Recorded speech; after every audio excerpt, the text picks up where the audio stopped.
Telangana politics లో Konda Surekha OSD Sumanth episode రచ్చ రేపుతోంది. డిప్యూటేషన్ పై మంత్రి కొండా సురేఖ ఓఎస్డీగా నియామకం జరిగింది.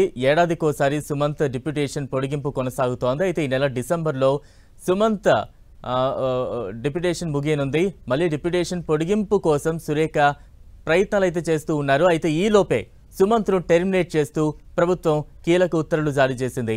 సుమంత్ పై అనేక అవినీతి ఆరోపణలున్నాయంటూ కూడా పెద్ద ఎత్తున చర్చ సాగుతోంది. ఇక తాజా అప్డేట్స్ అందించేందుకు మా ప్రతినిధి ప్రతాప్ సిద్ధంగా ఉన్నారు. ప్రతాప్.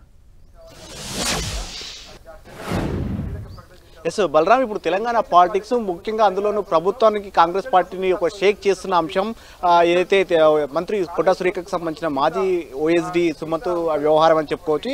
ఎవరింతకు ఇప్పుడు ఈ మాజీ ఓఎస్డీ సుమంత్ ఎవరనేది అంశం అనేది ఇప్పుడు అధికార పార్టీ వర్గాల్లో కానీ అదేవిధంగా మొత్తం రాష్ట్ర వ్యాప్తంగా ఒక చర్చనీయాంశంగా మారిందని చెప్పుకోవచ్చు. అయితే వాస్తవానికి చూసినట్లయితే సుమంత్ పూర్తిగా అంటే కొండా సురేఖ కూతురు సుస్మితకు క్లాస్మేట్ అని చెప్పుకోవచ్చు. ఆమె చదువుకున్న రోజులు ఆమె కాలేజీ డేస్లో ఆమె ఇద్దరు ఒకటే క్లాస్మేట్స్.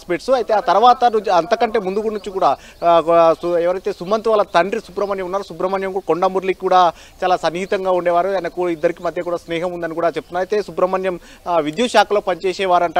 తర్వాత సుబ్రహ్మణ్యం కొడుకే ఇప్పుడు సుమంత్ క్లాస్మేట్ కావడంతో ఆ కుటుంబానికి కొండా సురేఖ కుటుంబానికి చాలా సన్నిహితం ఏర్పడింది. కొండా సురేఖ కుటుంబంతో చాలా జర్నీ కంటిన్యూ అవుతున్న పరిస్థితుల నేపథ్యంలో అయితే ముఖ్యంగా ఇద్దరికి ఫ్రెండ్షిప్ ఉన్న నేపథ్యంలో చాలా స్నేహం ఉన్న నేపథ్యంలో ముఖ్యంగా ఈ సుమంత్ కొండా సురేఖ బాధ్యతలు తీసుకున్న తర్వాత మంత్రిగా బాధ్యతలు తీసుకున్న తర్వాత పూర్తిగా శాఖలోకి రావడం జరిగింది. ఈయన ఐఏఎం స్టూడెంట్గా ఉన్న నేపథ్యంలో ఆ తర్వాత నుంచి సుమంత్ సేవలు వినియోగించుకోవాలని చెప్పేసి కొండా ఫ్యామిలీ భావించింది. అందులో భాగంగానే కొండా సురేఖ పూర్తిగా ఓఎస్డీగా అంటే పొల్యూషన్ కంట్రోల్ బోర్డు అందులో అవుట్సోర్సింగ్ ఉద్యోగిగా పెట్టేసి ఆ తర్వాత ఓఎస్డీగా డిప్యూటేషన్ మీదుగా కొండా సురేఖ వద్ద కూడా రావడం జరిగింది. కొండా సురేఖ వద్ద దాదాపు 1.5 years నుంచి కూడా మంత్రిగా ఓఎస్డీగా పనిచేస్తూ కూడా మొత్తం శాఖలోని వ్యవహారాలంతా కూడా సుమంత్ కనసన్నల్లోనే జరిగేటువంటి కూడా చెప్తున్నారు. ఐఏఎస్ అధికారులే కానీ శాఖకు సంబంధించిన ఆఫీసర్లంతా కూడా ఏం చేయాలన్నా కూడా పూర్తిగా సుమంత్ ఆదేశాల మేరకే నడుచుకోవాలని చెప్పేసి ఒక చర్చ జరుగుతుంది. దీనికి సంబంధించి కూడా ఈ అంశంకి సంబంధించి ముఖ్యంగా దక్కన్ వ్యవహారానికి సంబంధించిన ఎపిసోడ్లో కూడా